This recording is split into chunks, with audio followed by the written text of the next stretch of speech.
Hey, you're welcome, everybody. You're welcome to our conversation today.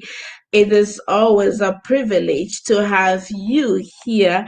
And I am very, very happy because you are taking out time, your special time to offer to me.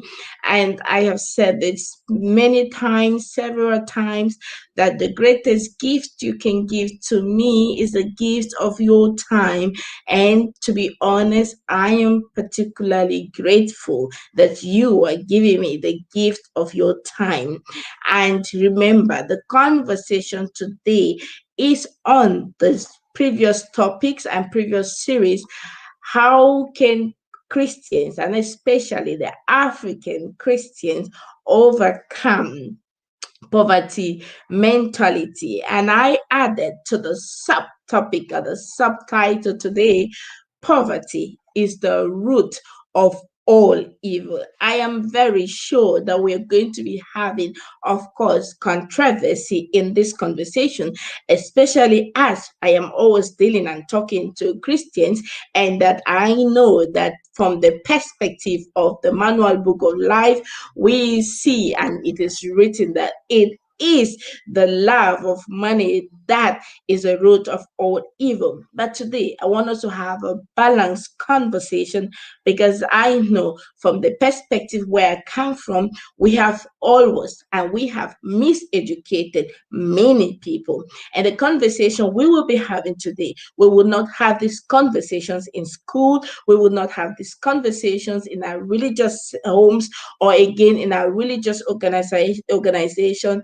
Talk less of our politicians to have this kind of conversation with us. So you're welcome, and I really, really appreciate you. Thank you for giving me the time, your gift, and I am grateful. So welcome, ladies and gentlemen. Share the link with your friends and family members. Share the link with the brother and sister in the Lord, because I think that this conversation could help each and every one of us. Stay tuned for the conversation.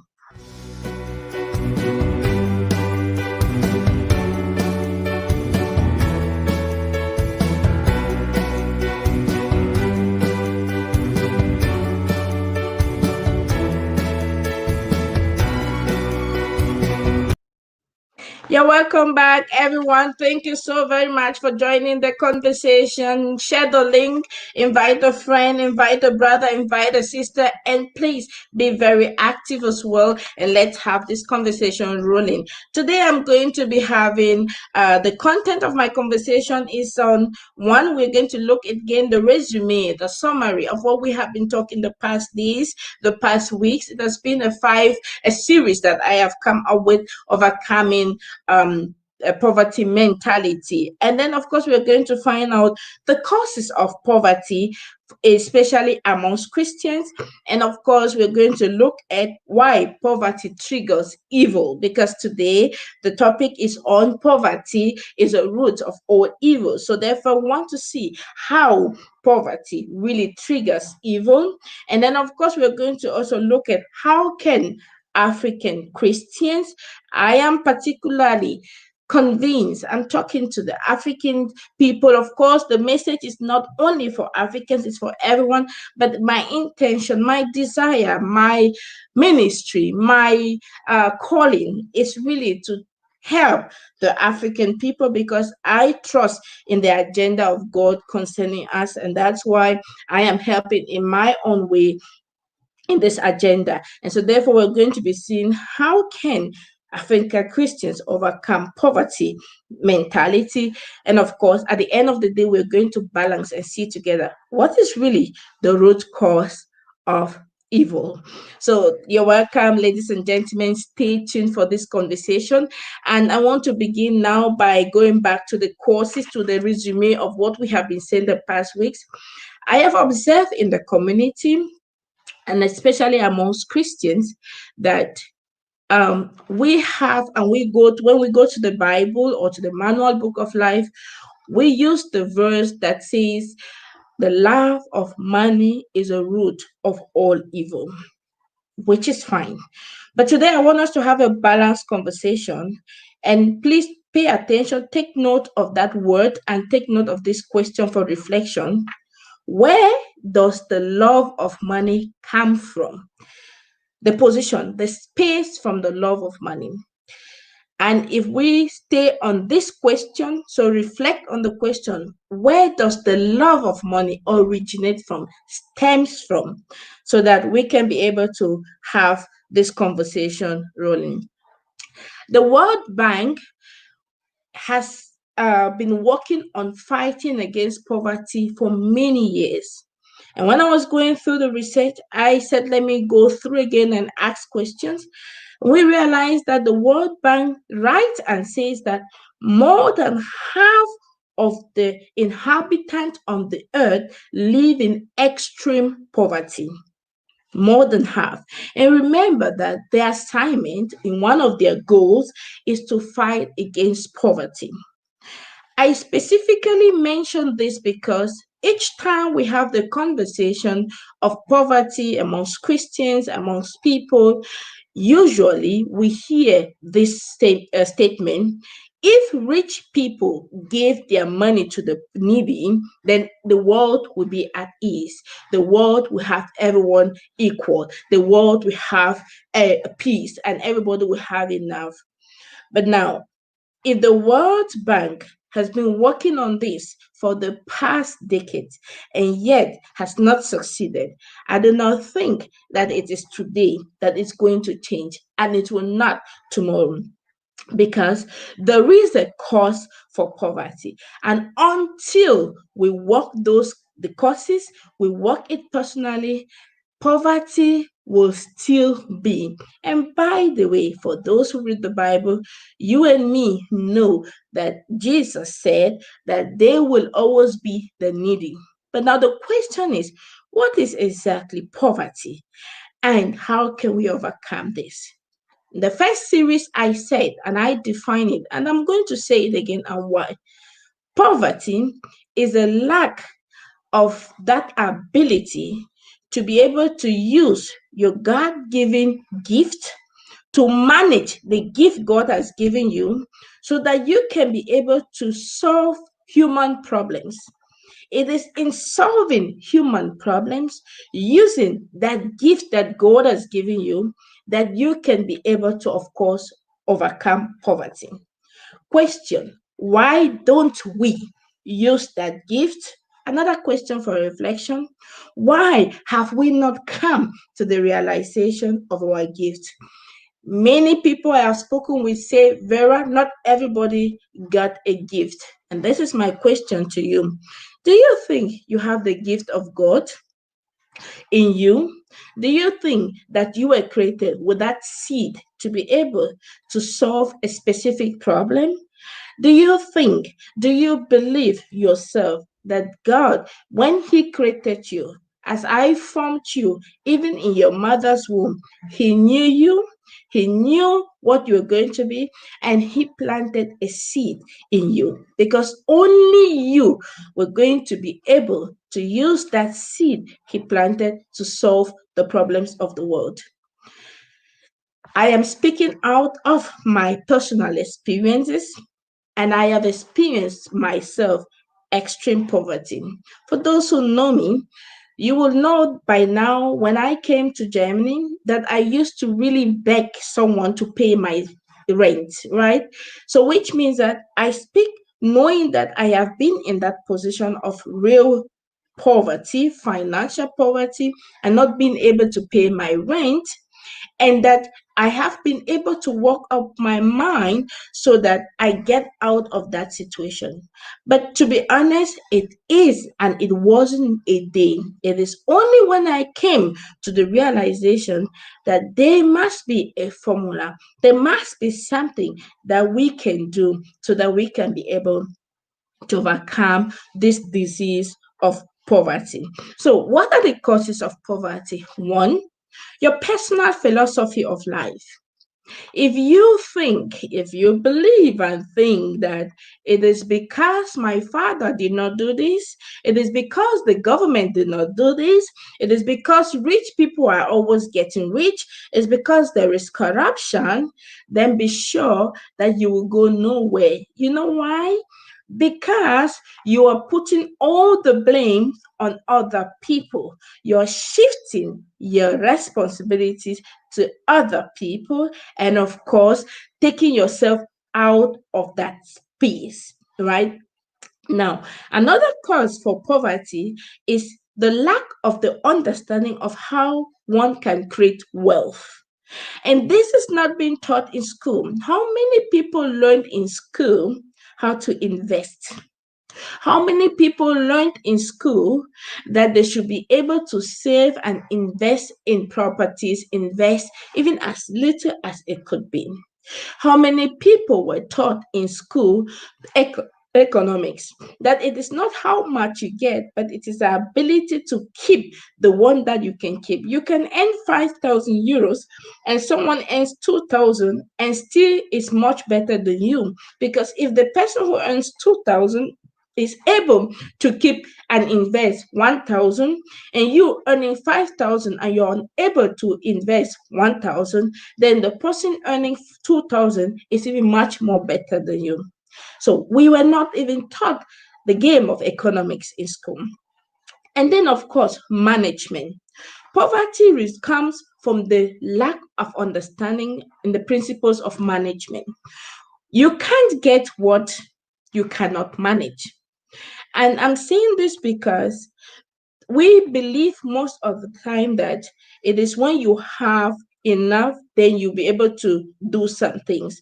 But if the little that you have now, you're unable to manage, you will not be given the bigger ones. Let's take the church as an example. You pray to God to send you souls, and then you go out there, you do the work, and then people come to you into the church and they're waiting for you to help them. Now they have come into the house of God. You use again, because of lack of understanding to manage people, you push them unconsciously. Your attitude push them out and they go away. And then you're asking, but God, why is the church not growing?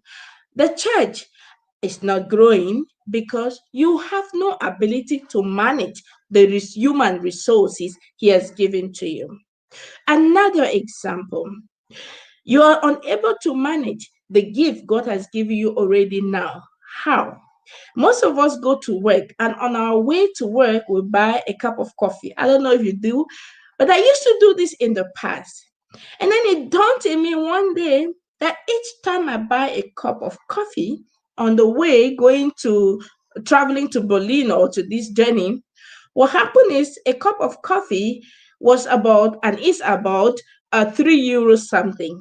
So multiply 3 euros times 5 that you're going to be traveling or you're going to work per day, multiply that amount of money, then multiply it per 1 week, addition that per 4 weeks, and then multiply that per 1 year. You will be shocked at how much money you waste.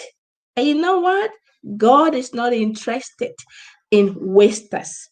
And of course, somebody will be saying, oh, but I have to enjoy life. It is true. But until you get to the position where you got to get, there's no question of enjoying that life now. You have to invest so that you can be able to enjoy. Do the things that many people will not be able to do today, so that tomorrow you can, while you are enjoying, they will be looking and wondering, how come? Right? Another cause of poverty, one of my sisters wrote already, is the mentality. The mindset that has kept us captive to believe that we are not even qualified to be wealthy.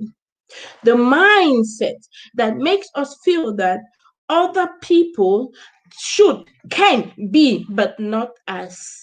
The mindset that even originates maybe from the frustrations of our efforts Maybe you've been doing a lot of things.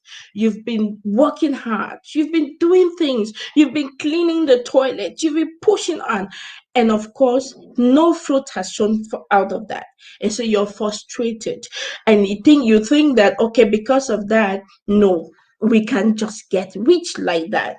So it affects our mind, right? And when it affects our minds, what happens? We think, believe that, oh, well, it is normal that we be at the level where we are. And so for me, I think that the inability or the unwillingness to be able to think beyond our past experiences, to be able to think beyond what we see, the present situation, and to be able to think beyond what the future will tell, has kept us captive. So we are unable, maybe unwilling, to shake, to think beyond that experiences we once made. And because we're unable to think beyond that, we always have that experiences in mind, and it keeps us captive so that we don't dare to want to shake again and to move to another dimension, or again to reflect to another dimension. I have said this several times. It is written in your manual book of life: as you think, so you are. Therefore, one of the causes of poverty is the way you think. If you think that money is the root of all evil, you will be poor. If you think that money is the one that makes you not go to heaven, the myth of Christianity, then you will be poor. If you think that your situation where you are now, it is God has accepted it, it is God who has made it this way, then that is misleading. It means that you are the cause. And therefore, we have to go back again to ourselves to reflect: how do I think when it has to do with poverty, with wealth, with riches? What is my thought on that? And if you think that if we give all the monies for those who are always having resentment towards rich people, resentment towards wealthy people, if you will keep having that resentment towards wealthy people, rich people, be sure you can't get what you dislike. Unconsciously or consciously, you repel against that which you are actually wanting to have, because at the deep in your heart, the secret in your heart, you really want to have abundance so that you can help more people. But unfortunately, you resent it, you resent them, and because you do that, it goes deep into your unconscious mind. It goes down into your mind, and I tell you, you stay there because your mind reminds you, oh, don't be wealthy. Remember, wealth is the cause of evil. And it keeps reminding you that. Meanwhile, you have given that information. And therefore, we need to change the way we think about wealth, riches, or again, poverty. Now, the next point will be, why do we have more poor people than rich people in our world? Remember, the World Bank says that more than half of the world's population live in extreme poverty. The goal to say that more than half of the world population live averagely per day with $5.50. That's really extreme poverty. Did you know that? Now, if that be the case, question is, how come with all the resources that we have, with all that we are having at our hands, more than half of the world's population live in extreme poverty, and more than half are also really poor, which means that just a little portion of the people are living in abundance and affluence. Question, why? What happened? Is God, and was God, or is God really biased? Is it really the will of God that more than half of the world's population live in extreme poverty, abject poverty? Is it really because rich people are wicked? Do you really believe deep in your heart when you say people, because some people say some pastors are being fed with money from members. Question: do you really believe that it is your tithe and your offering that you give to that your church, to that your pastor, that makes you poor? Do you really believe that the cost of this more than half million people in the world, billions people in the world, is really caused by the fact that they gave to somebody? Do you really believe that? No, no, no, no. Let's analyze this together again. Why do we have more than half of the world's population? These are billions of people we are talking about. More than half of them live in abject poverty. Someone have answered again. It goes back to the mind. But I think that because I like, as a teacher, you want to give some tools to the people. I think that many people have not really thought to become wealthy. I think that's the first thing. I think the thought of being wealthy scare many people, that we really don't sit to reflect. I want to be wealthy. How many of us have, when we ask, what do you want to become tomorrow? You say, I want to be wealthy. Very few people think about that, right? But actually, at the end of the day, everyone wants to have above average. Everyone wants to live a life that you can be able to help other people. Remember, it's never about you, because when I'm talking now, and some of us will be listening after, will think she's always talking about wealth, money, and all that. But honestly, someone should say that. Someone should remind us of who we are. Someone should tell us that we are actually not where we are supposed to be. Someone should remind us of the principles that God had in mind.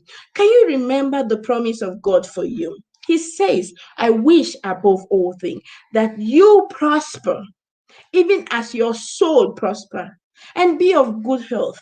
It means that he saw everything. Everything was well packaged. Now I'm talking for those who believe in God. For those who do not believe, even the nature have it that you should prosper. Even the universe have it that you should prosper. It is our God-given right to succeed. And now when you prosper, it's not only the financial prosperity, the spiritual prosperity. And honestly, at your level of spirituality will also be able to tell us how far you come. If you're spiritually really up, then you should normally supposed to understand how the kingdom principles work, and how kingdom principles work even concerning wealth. And we know, as far as kingdom principles are concerned, we talk about commonwealth, because nothing belongs to you and nothing belongs to me. So all belongs to our Father who is in heaven, who is God. And I tell many people, and I'm telling you, there is no good in playing small. Have you ever had the thought? I don't know if it is me alone having that thought and that bothers me.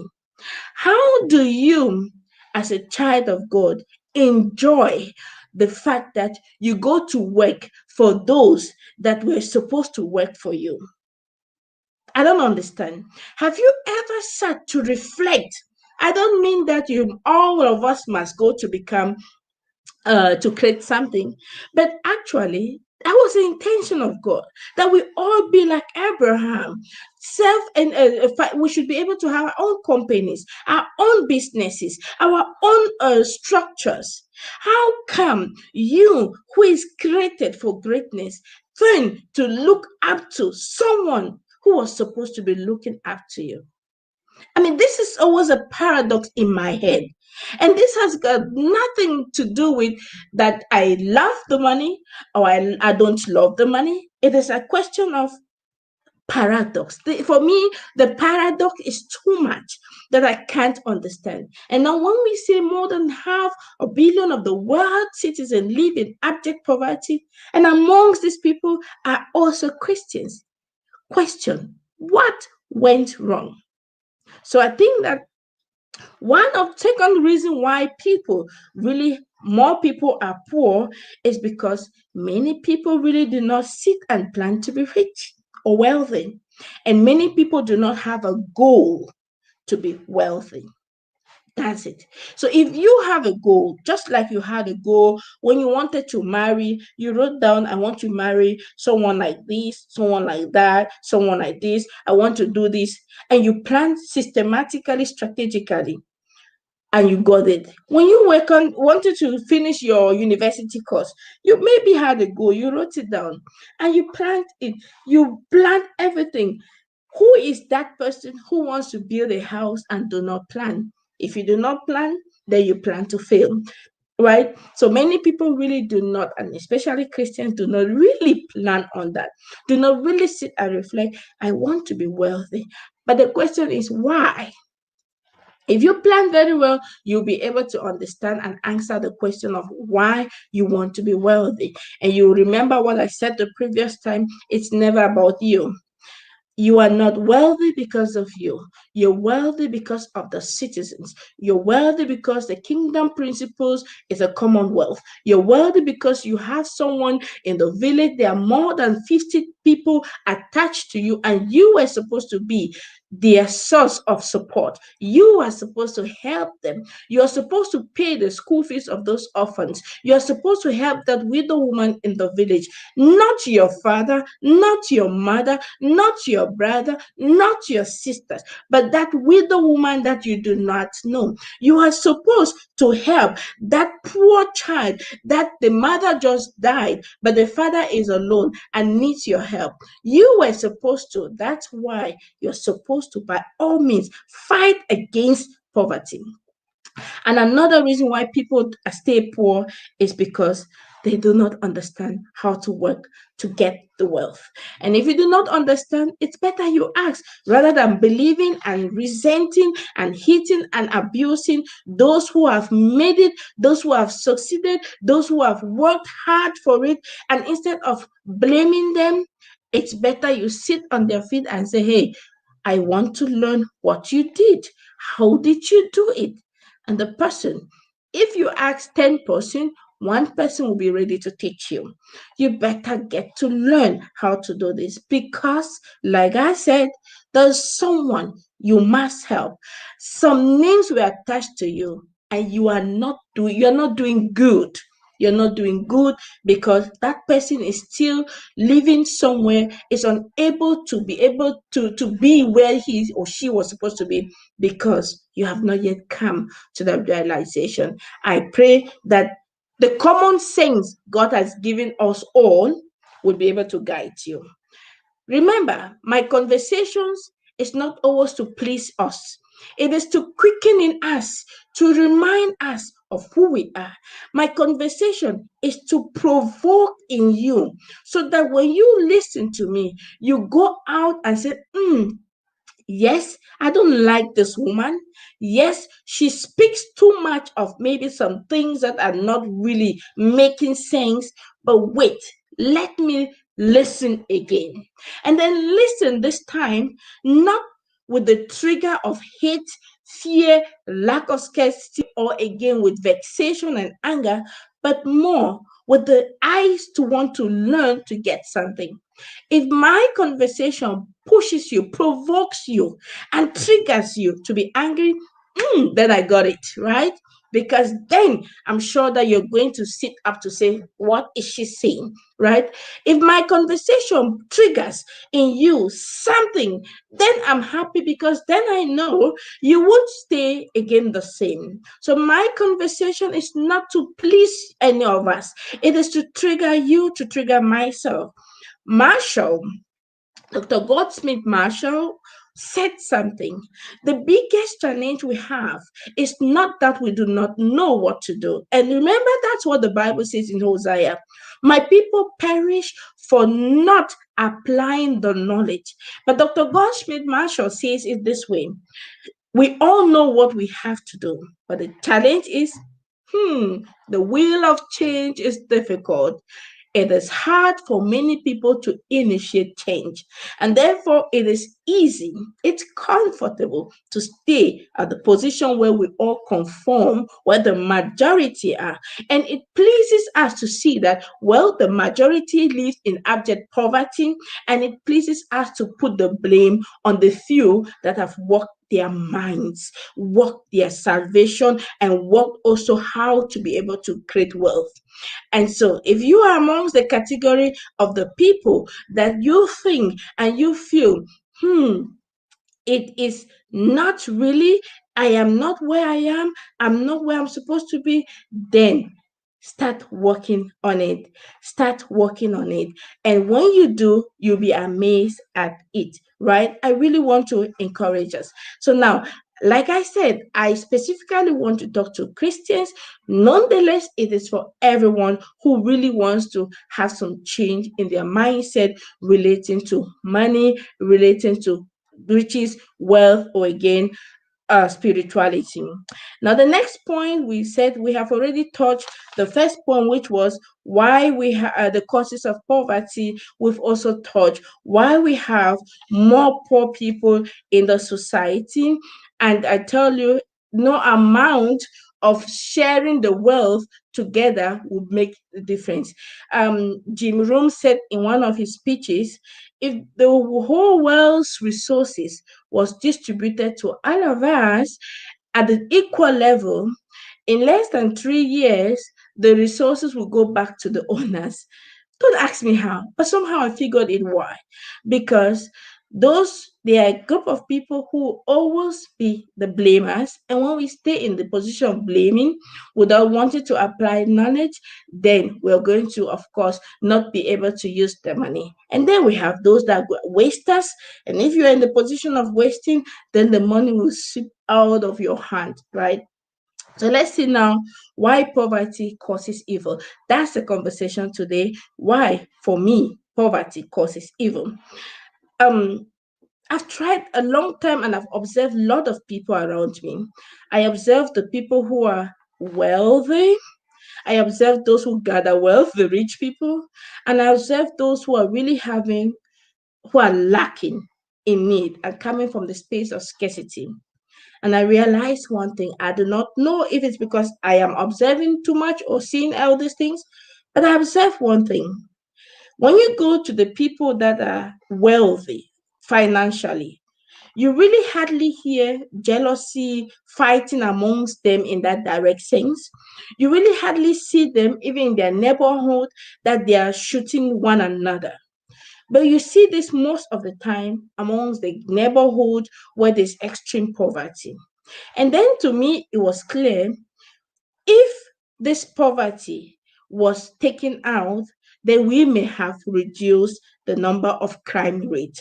Therefore, poverty for me is a cause and it is a trigger, not direct a cause, but it's a trigger to commit evil and crimes.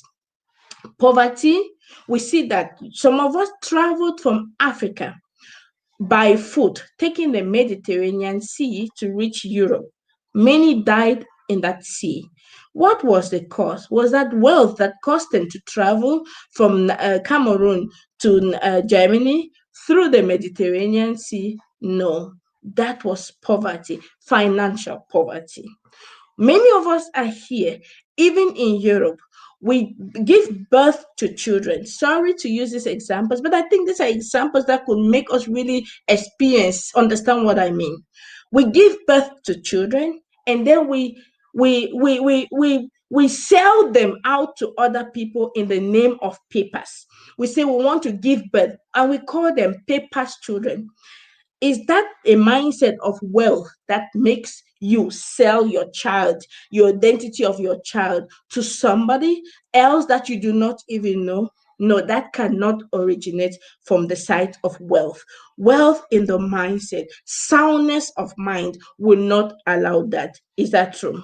Let's go deep again. How many marriages in the diaspora get destroyed for the evil because of money?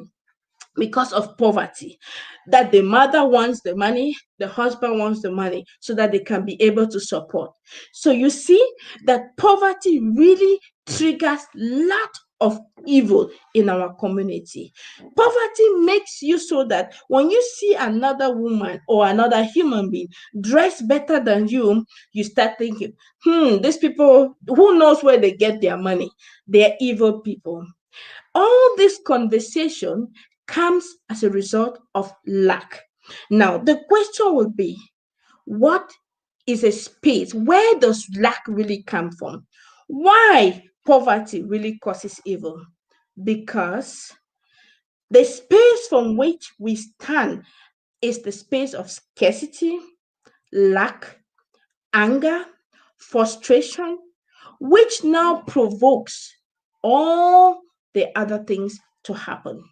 And remember, I said the word of God, your manual book of life, my manual book of life says, as you think, so you are. Now, if you come from the space of scarcity, you're always afraid money is not there for all of us. What happened? It will provoke greed. If you're always afraid that things are not, the love is not there for all of us, what happens? You fear that there may be scarcity of love.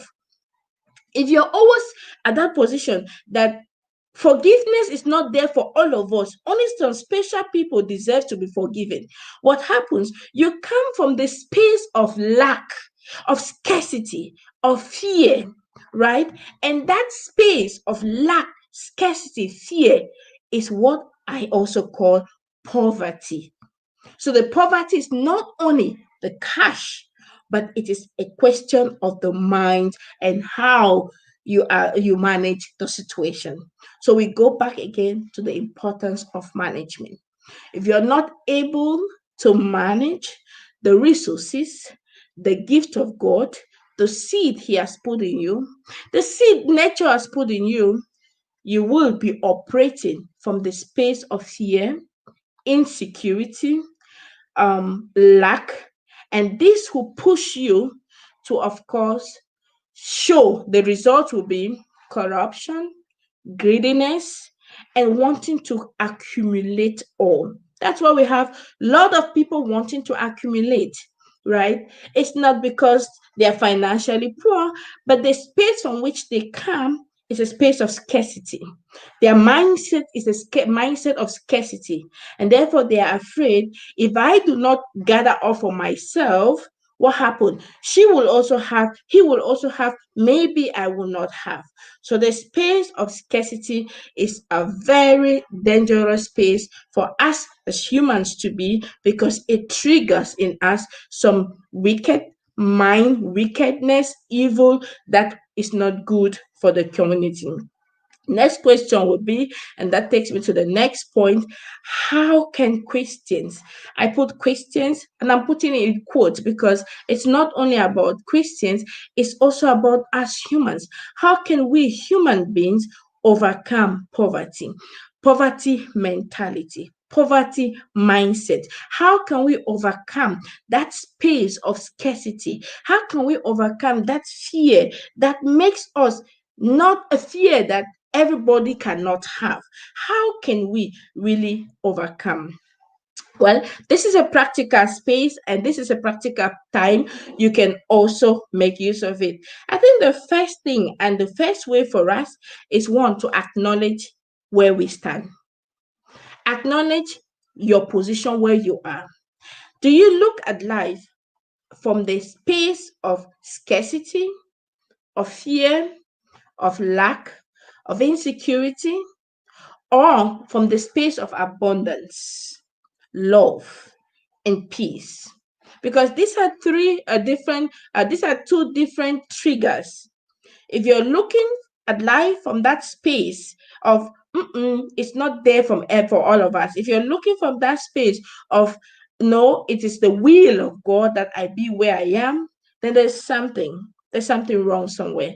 Or again, if you're looking from that aspect, you're looking with the glasses of abundance, if you're looking with the glasses of love, if you're looking with the glasses of kindness, and that you see it is abundant, mercy is abundant for all mankind, then per a per you can overcome that mindset of poverty.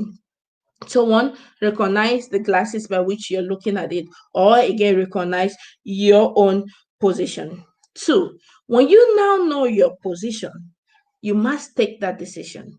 Make up your mind to be wealthy, to spiritually wealthy, financially wealthy, health-wise wealthy, solistic wealthy, emotionally wealthy. Make up your mind.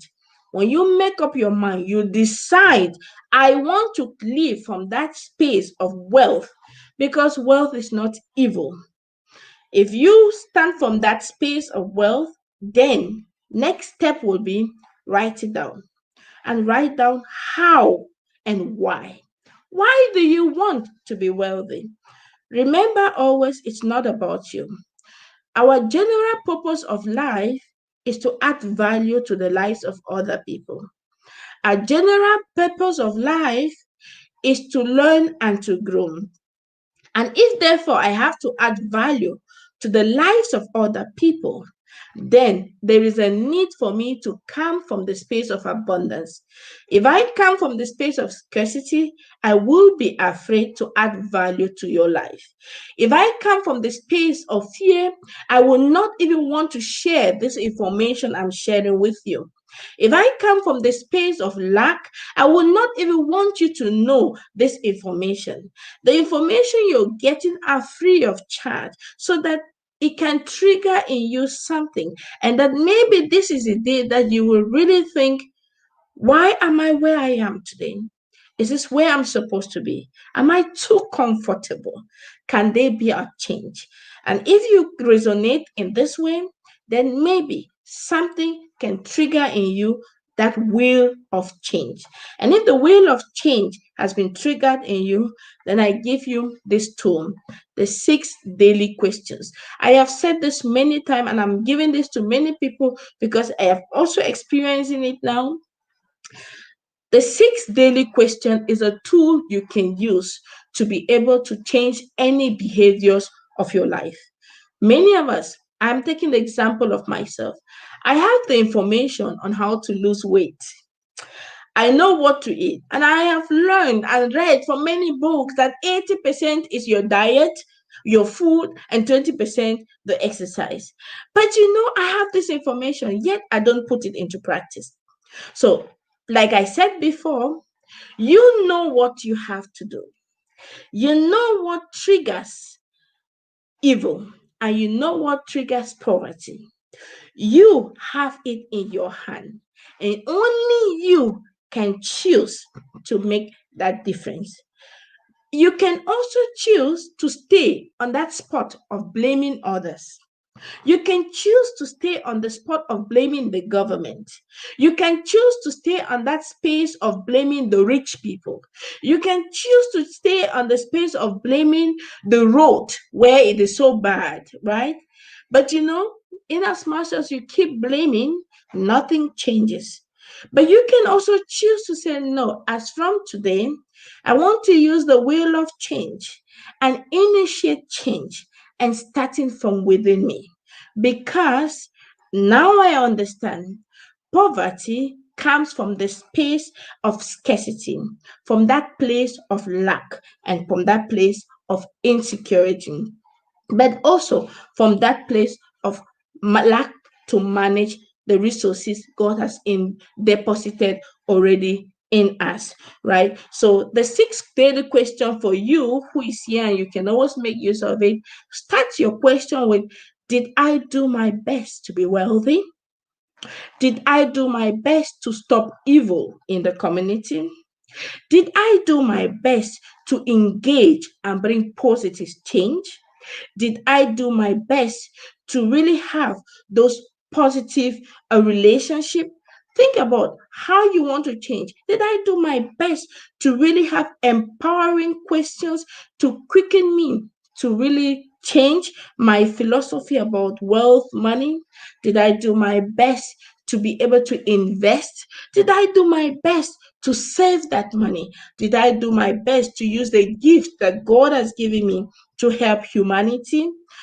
If you use your gift that God has given you to help humanity, you will be coming out from that space of lack, and you will be taking the aspect of love, the aspect of abundance to help the world. So take that wheel of change, and I'm sure that if you do it, you're going to see things differently. And again, I said this conversation is really not for everyone. It is for you who really wants to think differently, dare to think differently, and dare to act differently.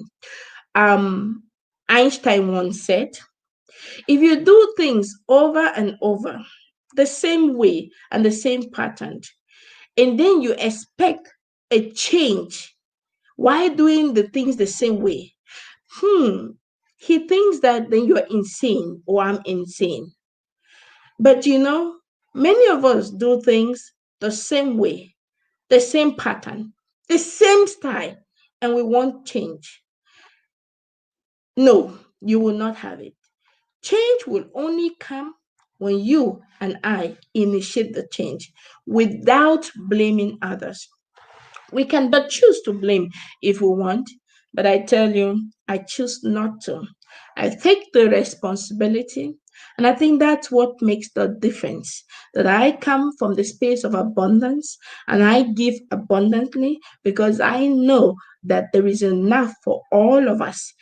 God, the universe, that nature is so faithful to us all that it has in abundance for all of us. But we must decide to also experience it. And I said, like I said all the time, I speak from my experiences that I have been in the position of lack, in the position of that mental poverty, and that I realized it wasn't any good. And it didn't improve, not even the kingdom of God, not the human beings around me.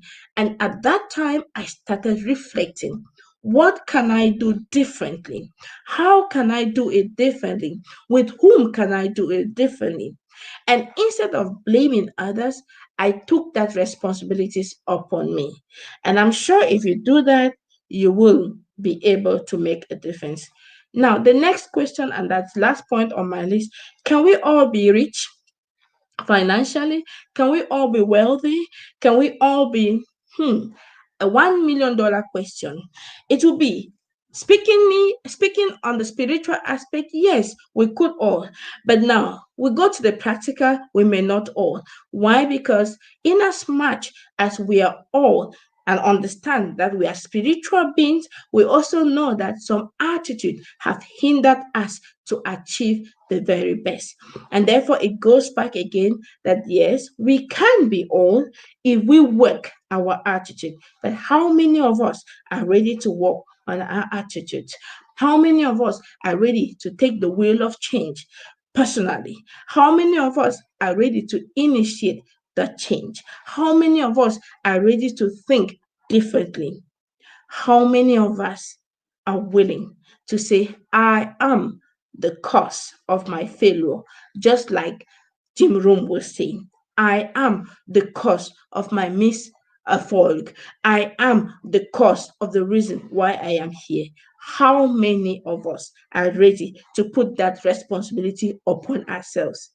As long as very few people are ready, like I had a conversation with my husband today, and we were taking the example of Javed in the Bible. For those who read the Bible, Javed was born in sorrow, and his mother gave him the name Sorrow.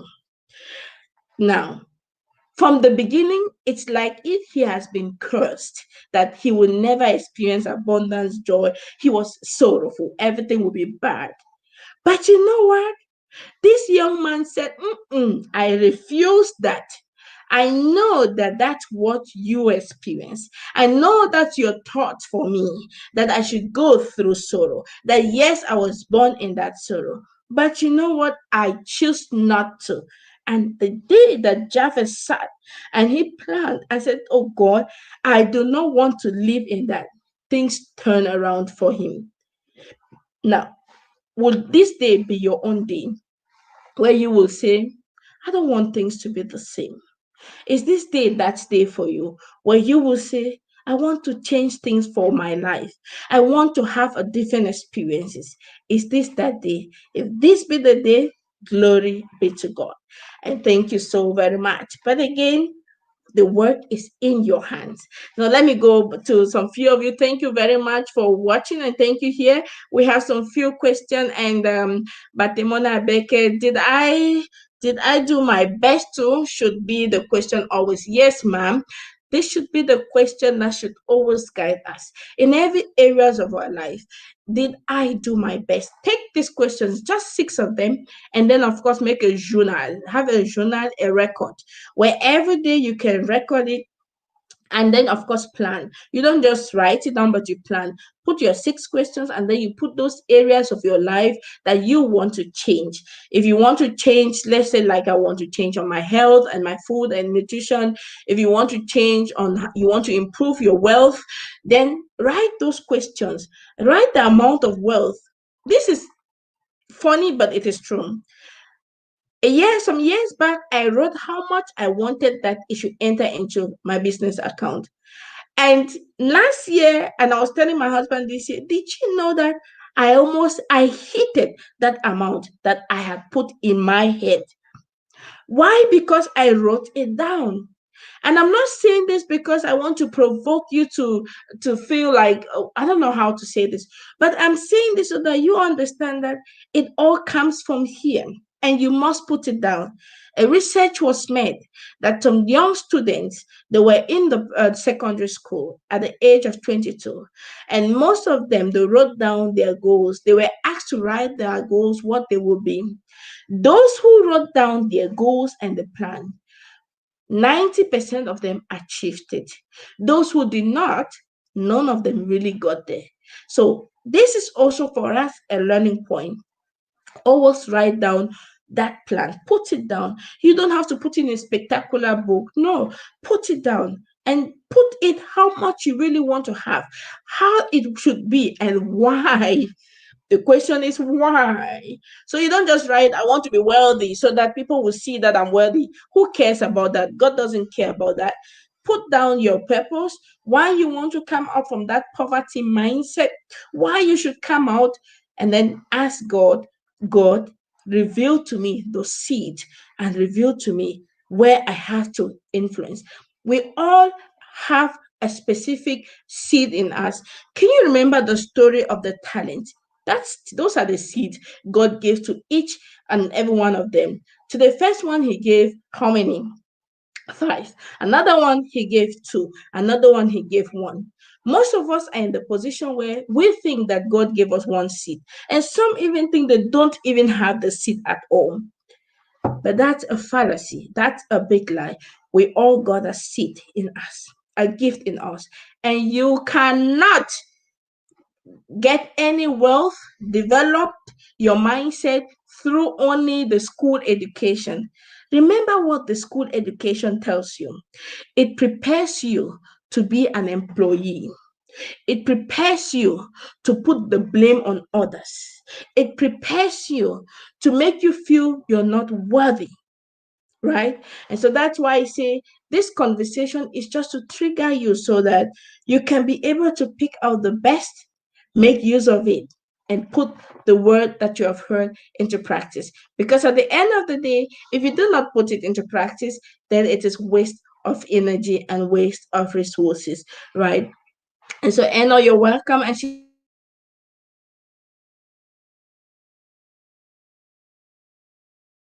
said, of bread, and but he that followeth after vain persons shall have in poverty enough. And that is true.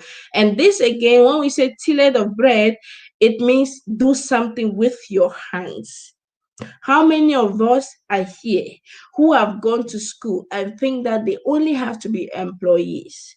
How many of us are here who are learned, but they have not understood that it is their gift that maketh them rich, not their education? Hallelujah.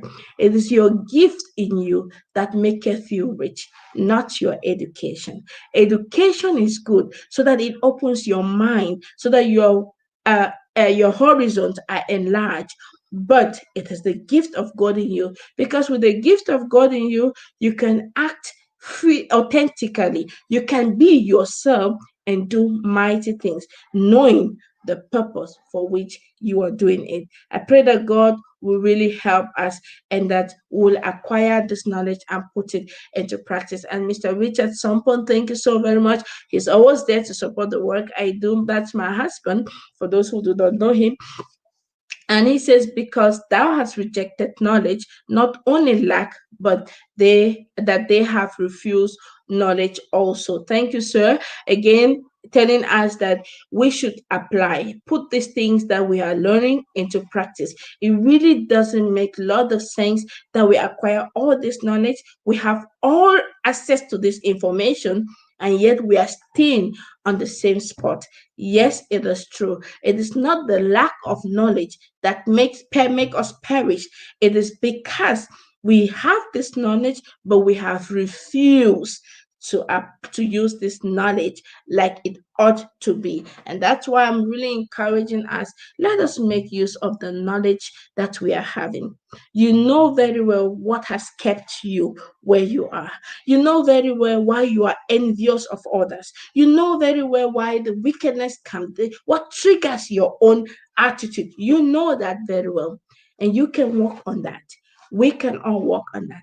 And therefore, as a concluding, I will say, whether you are financially stable, financially unstable, spiritually stable or not, one thing is sure, we can all become very good people. We can all become trustworthy people. We can all enter the kingdom of God, which is have peace, joy, and happiness. And the kingdom of God is at hand. It is in your ability now. It is in your hand to be able to enter it, and you can do it. So I encourage you, stay really in a way that you can be able to do that which God has put in you. And of course, I trust in your ability. And Sister Becky says, what a holistic approach. God bless you, Vera. Thank you very much, ma'am. We're in this together. It is a process. And again, we go through it together. I, who is saying this today, it has been a process. It took years upon years for me to come to the realization that I was the cause of my own uh, scarcity, fears, insecurities, limitations. And we have so limited ourselves. And I am hoping, praying that with these teachings that I am bringing, it's not to make you feel bad about yourself. It's not to pull you down. It is to trigger you so that today could be that day you say, hey, I don't want to be in this position.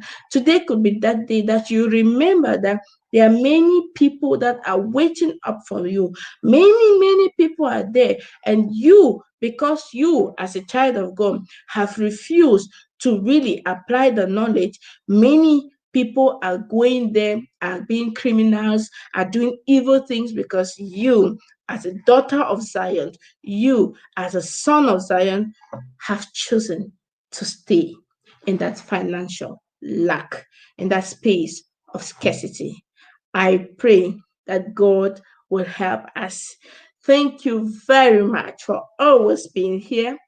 Thank you for sharing with me the time, and thank you for also blessing me. I have enjoyed the talk with you, and we are continuing this conversation because I think it is time for us to really help our people, to help ourselves, and to help our people so that we can become what God says we should be.